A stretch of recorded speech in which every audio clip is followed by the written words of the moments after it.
Here we transmit the latest intelligence, pivotal stories, and winning strategies from across the world of mergers and acquisitions, delivered straight from the architects shaping the industry. Hi, I'm Roger Aguinaldo, and welcome to M&A TV. To ensure you don't miss any exclusive M&A content, like, subscribe, and follow us now. Now let's execute the deal for today's episode.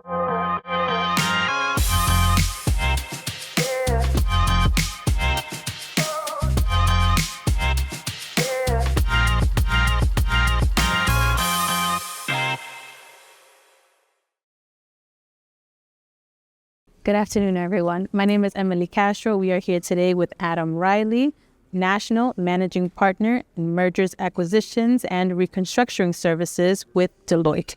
Thank you so much for being here at the 2025 Future of Deal Making Summit, hosted by the M&A Advisor. Thank you. Can you tell us a little bit about what you've been focusing on lately and where do you see the next wave of growth in your area?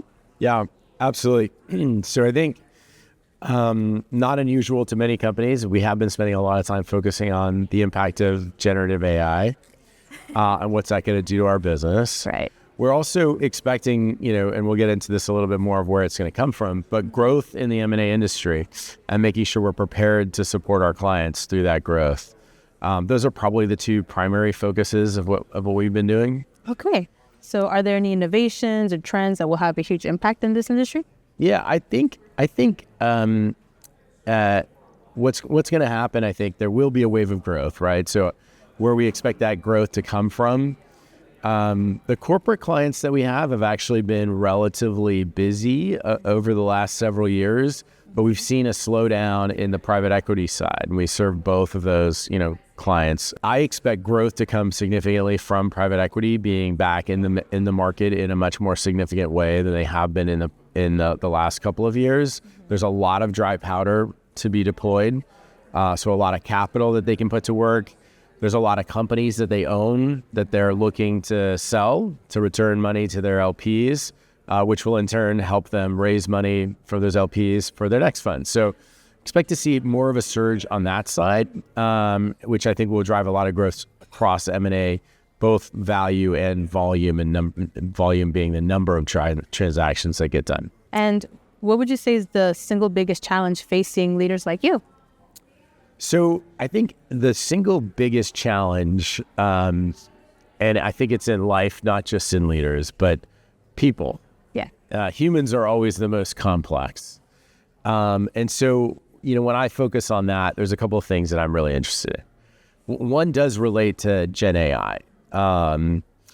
Technology is evolving and impacting us in incredible ways very, very fast.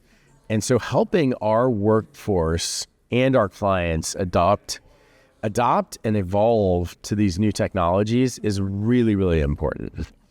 I think there's some people who are waiting on the sidelines until things have drastically changed. I think that's the wrong answer. We need to be adopting and we need to be moving forward.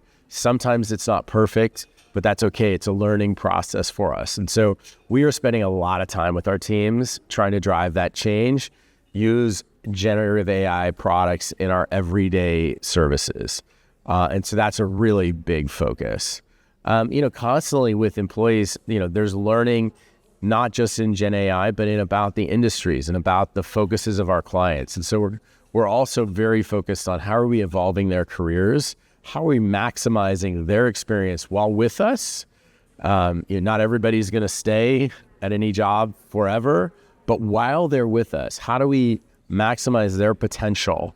Potential for us, potential for our clients, and potential for themselves to go on and do whatever it is they do, whether that's with Deloitte or with another organization. Okay. Amazing. Well, it sounds like you're trying to figure out ways to tackle it and try to come at it from different angles. I'm sure that's challenging in itself also. Yeah, absolutely. Absolutely. And to go back on one of the earlier points that we were talking about, generative AI, we're seeing that impact the industry in a couple of different ways. Certainly how people are leveraging it in deals is very important. So speeding up how we due diligence, how we target screen, how we do certain types of integration work is really important. Right. That's one aspect. We're certainly seeing deals getting done purely for AI, for tech talent in that space where people are building out teams.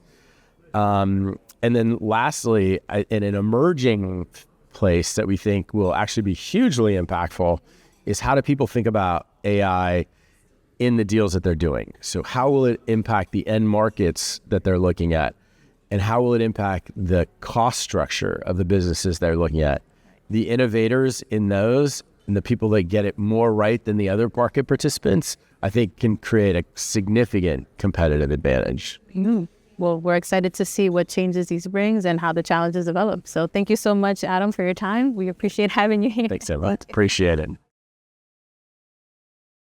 Thank you for tuning into M&A TV. If this episode enhanced your strategic outlook, please like, subscribe, and share it with your network. For more critical insights and high-level interviews, follow us on all our socials and visit our hub at www.maadvisor.com. I'm Roger Argonaldo, and we'll see you next time right here on M&A TV, the definitive voice of dealmakers.